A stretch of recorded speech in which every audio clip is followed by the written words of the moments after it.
You know, one thing that I've grown to love about Tim is my trust in him and his work. And I just trusted that he's going to make what is meaningful to him. My ideas do come out of, I think they've always kind of come from a direction of dissatisfaction. In the time period that this work was made, it was all very much pop culture and politics. So I think the work is all a response to that generally. The show is called Fake. I think we've heard the word fake a lot in the news the last year.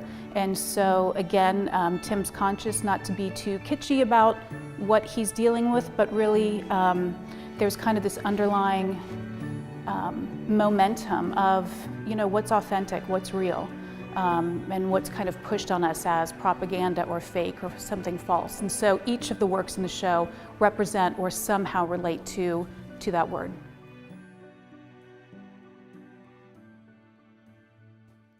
I went on vacation to Canada and the weather was horrible, so we were up in a cabin for a week, but I had my laptop with me, and so I was trying to figure out something to do while we were sitting around in the cabin, and I started erasing Congress.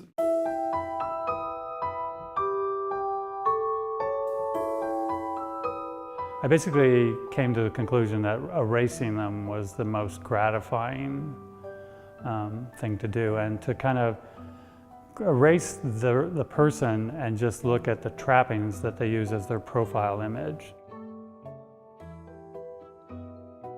And then, so I had that made into a curtain. So the first round was kind of cathartic to just get rid of the people.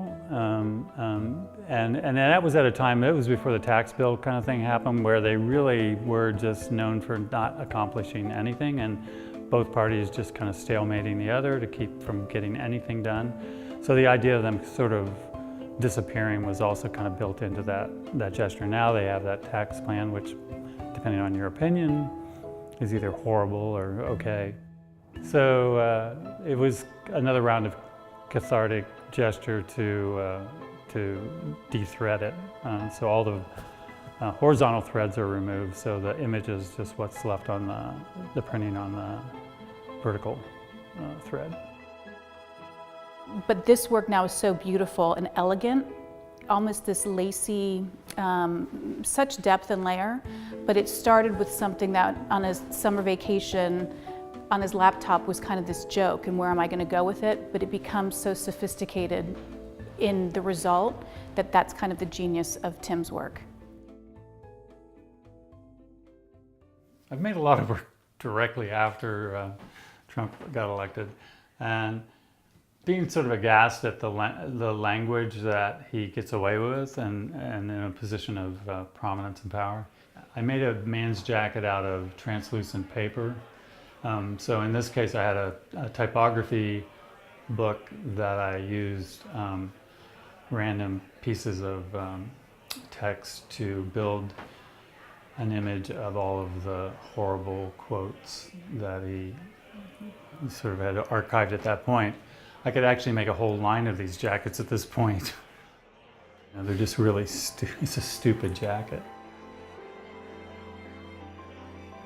The show is very current. It very much deals with what we're all as Americans dealing with politically, socially. And I think artwork is one of the best mediums in which you can approach some of the things that are happening, whether you agree or disagree who's in office or not. You know, I'm interested in artwork that can stand the test of time, that 30 years from now still has a relevance, or really reflects the time with which when it was made. And that's very much Tim and his work. It stands the test of time.